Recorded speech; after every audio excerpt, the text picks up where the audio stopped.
Hi everyone, happy Wednesday. I hope you're enjoying the warm weather that we're having. I'm making an effort to send out a weekly video every week. I know this week I decided to send it out Wednesday, and yesterday I sent out the email with the assignments this week. Please let me know if you prefer the email or the videos maybe earlier in the week, and I'm happy to kind of adjust my schedule. I know that our initial assignment is due Wednesday, so I thought this is probably a time most students are checking in to the course. So last week we talked about art in Chicago, and we looked at context.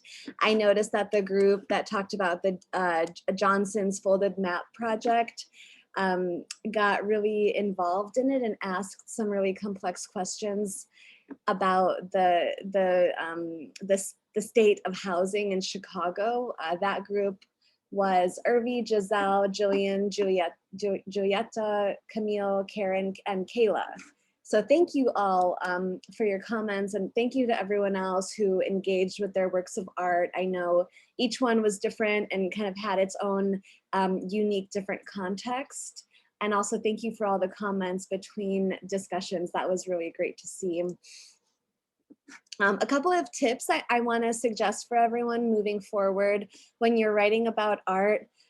Always start with the what of the work. So take some time to describe what the artwork is, what it looks like, what the medium is. Is it a photograph? Is it a mural? Is it a sculpture? Is it an experience? For instance, the way that Johnson got people together from different parts of the city, and then move into the why or the how of the part of the question, and talk about some of the specifics around the context. And I think most of you, a lot of you are getting into that and talking about that.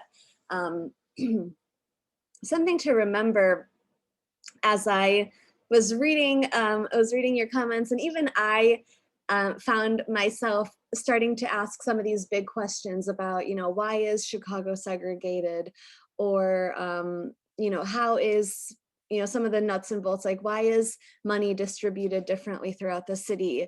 And I think those are, it's great when an artwork can provoke those kind of questions and make you think about things that are happening in the world. But also something I thought about was that artists are not only trying to make a statement, they're also producing something. So they're producing a work of art, or they want to create an experience. So ask yourself what the purpose of that is. For instance, an artist isn't just making a statement. Otherwise, they could be writing it, or putting it out in a piece of writing. But their medium is a photograph, or bringing two people from different parts of the city together.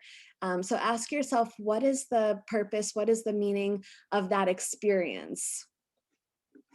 Or in the case of the Carrie James Marshall mural, this huge monumental mural depicting the women across history in Chicago, what is the experience that somebody would get standing in front of it, and why is that significant?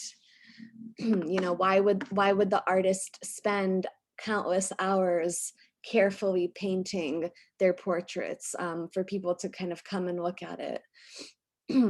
So moving forward, your discussion this week, you will have the chance to be a tour guide and continue looking at art in Chicago, specifically public art, public works of art.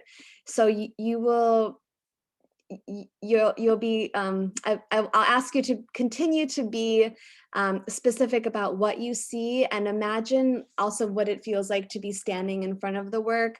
A lot of the works I'm sure you've seen walking around downtown, so hopefully some of them are familiar.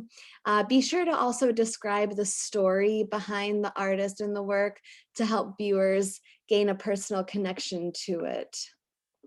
That's all for now. Stay in touch, and I look forward to reading your discussion this week. To have a good rest of your week. Take care.